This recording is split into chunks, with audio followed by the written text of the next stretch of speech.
Right, Jenny. My friend in America, MGK Boston, Mike, who's now in Buffalo, has launched a competition to get to 1 trillion subscribers for his channel. No one has 1 trillion subscribers. Yeah, but it's okay though, because he's got a prize of $50. But because he's inflating all the numbers, if I win, he's promised to pay me $50,000. So I'll get a $50,000 voucher to spend on Amazon on LPs. If you win. Well, it's competition. Competition for what? Who can get to 1 trillion? No, so he can get to 1 trillion. He's set a competition and he's offered a prize, so people will subscribe to him. Oh, so the competition is just anyone subscribing? Yeah, anybody who subscribes and makes a video answering 10 questions gets a chance to win $50 voucher from Amazon, presumably, but 50,000. Oh, 50,000? For me. Yeah. Just for you? Just for me, yeah. If I win, So 50,000. what do you want me to do? So, no, I get 2 entries if someone else appears in the video. So you're appearing in the video. So I've got a double chance. Actually, is it a double chance? 2 chances to win $50,000 voucher. I could get some really good records with that, couldn't I? Sure. I think that would go ballistic. I think so. Do you want me to win? Not really. Thanks.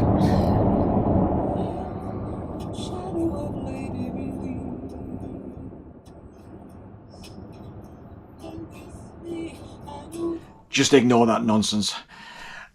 This is a competition for MGK Boston, I think soon to be renamed MGK Buffalo, and it's his push to 1 trillion subscribers. Now, Mike is in the procurement game like I used to be, and one of the things that you learn in procurement is the ability to negotiate. And one of the great levers in negotiation is to aim high, make a big demand, to condition the other party to have to do more for you. So Mike going to 1 trillion subscribers, I think, is his attempt to try and mobilize everyone in the vinyl community to subscribe to him. And I would heartily recommend that they do. So what he's done, he's putting this competition together with 10 questions, 10 prompts, and I think he's going to give a prize at the end of it. And like I said a little bit earlier, in the car, if you've got more than one person in the video, you get an extra entry. So we'll see. So yeah, 10 prompts. Good luck, Mike. I'm right with you, mate.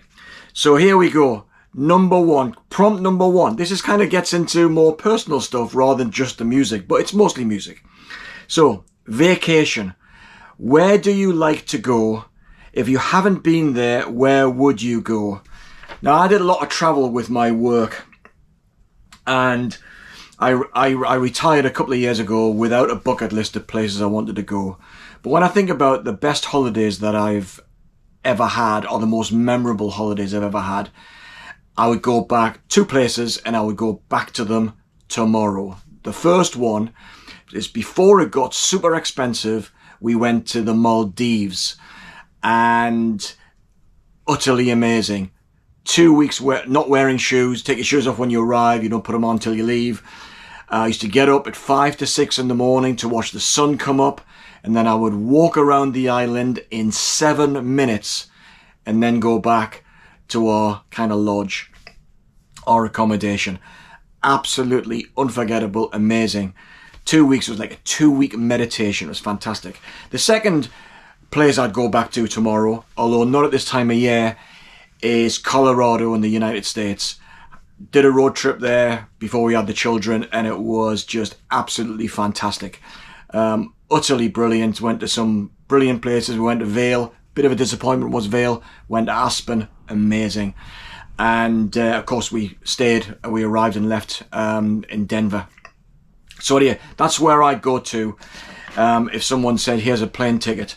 Other than, of course, a plane ticket to MGK Boston's summer party, which is in July, this year, July 19th, I understand. So, anyway, we'll come to that later, maybe on a different video. Anyway, name a solo artist. This is number 2. Name a solo artist everyone seems to love, but you can't stand. And this is Jools Holland. This guy is on British television every New Year's Eve. He used to do this, he might still do the program as far as I'm aware, called Later, which was on, I think, on a Wednesday night late on the BBC. And he would introduce new acts and some great performances. And that, but he's not a very good interviewer. Anyway, he's on at New Year's Eve. Oh my God. You can really tell that you're having a bad New Year's Eve when you're stuck in having to watch Jools Holland. I just can't stand his boogie woogie. Just can't stand it. But I know people who absolutely love going to his concerts. Not me. Hate it. Anyway, number 3, in a similar vein, name a band that everyone seems to love but you can't stand. Iron Maiden. Not my thing. Number 4, show a jazz album. That's a tough one. Really tough one, Mike. But I'm going to go for this one. The Gail Evans Orchestra and Out of the Cool. And this is on Impulse. This is fabulous. Now, I came to like Gail Evans because of his work with Miles Davis, of course. But one of the things I really like about this kind of jazz is that it's kind of composed jazz. It's not improvised. It's in the jazz vein. It's got the jazz vibe. But this is a carefully orchestrated piece of work. Love it. Love Gail Evans. I like Mingus for some of the same reasons. But anyway, later on, come back to him as well. Show a country and western album. Luke the Drifter by Hank Williams. Managed to hoover up quite a few early pressings of Hank Williams. At least on early, I say. But it's kind of got the, that old-fashioned sleeve. What do you call that again? I can't remember. Mono. But yeah, Hank Williams. Like him in small doses. Number 7, share a concert memory. Well, I hate having to get tickets for concerts in the 21st century. I hate the idea that you are fighting with everybody else online, trying to nab some tickets, and then you'll just accept tickets almost anywhere in order just to get in. When I was first going to concerts, the first few years, in fact maybe the first 20 years, but certainly in the early years, we used to have to queue up for tickets. And if you really wanted to see a band, you'd have to go there early, 6 o'clock in the morning, whatever it might be. Anyway, on this particular occasion, me and, was it 2 friends or 3 friends? Can't remember. But we camped out all night from about 6 p.m. the night before outside Newcastle City Hall to get tickets for the Wind and Wuthering tour by Genesis. We had bivy bags, sleeping bags. It was -5 degrees C. There was ice all over the city. And I remember a couple of us went for a walk. We're walking around the city just to kill a bit of time at 4 a.m. It's like a skating rink. It's unbelievable. But anyway, we got in. We're about the 4th or 5th person, little group in the queue. So we were in the doorway. So it was great, and we got tickets for both nights at Newcastle, front row centre, and it was absolutely amazing. And in addition, we also managed to nab a ticket for Edinburgh, which was I think 2 days before. So saw Genesis 3 times in 4 days. So yeah, happy memories, fantastic. So what have we got here?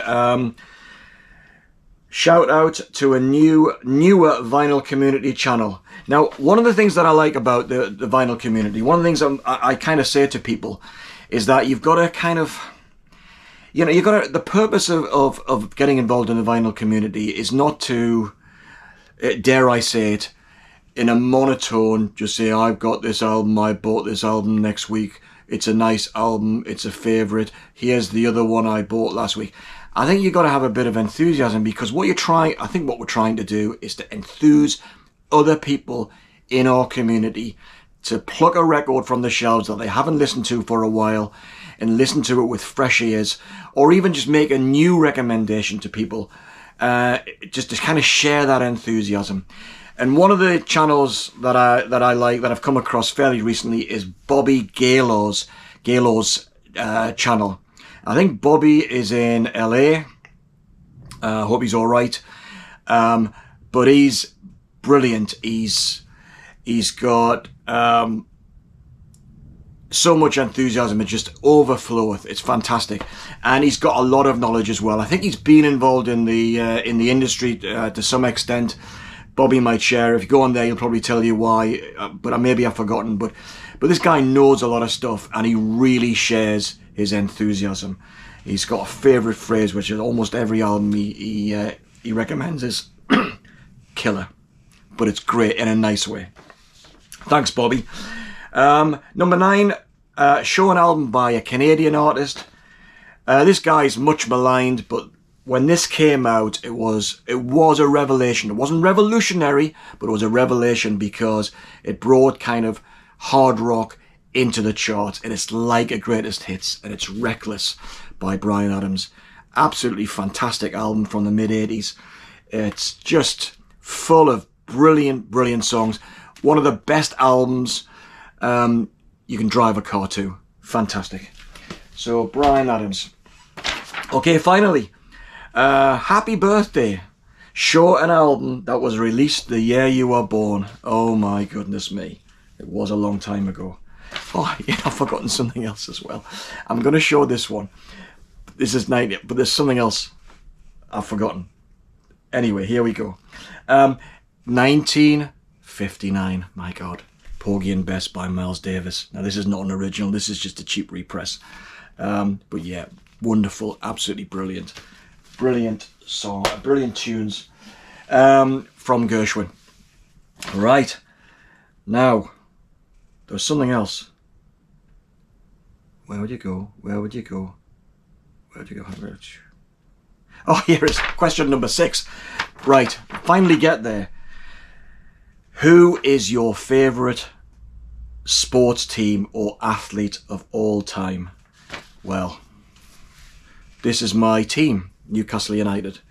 In the early 70s, I think about 1970, I was taken to a European Fairs Cup, which was like the precursor to what's called the UEFA Cup, or what was called the UEFA Cup. I was taken to a European match at St James's Park, which is our home ground, and I think about 1970.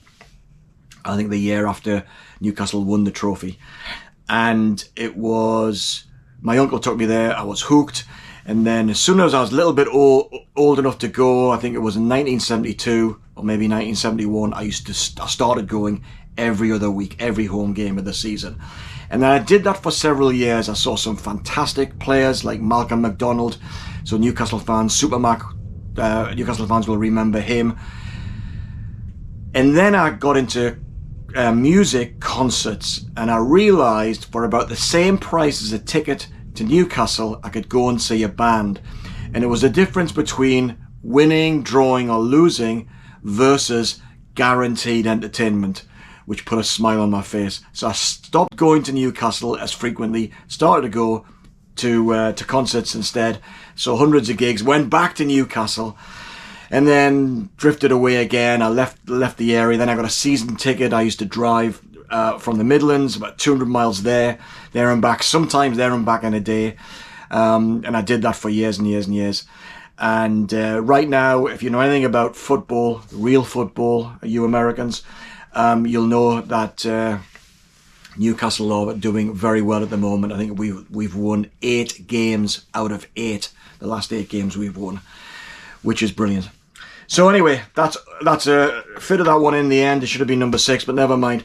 Anyway, that's my entry for Mike's competition, MGK Boston / Buffalo.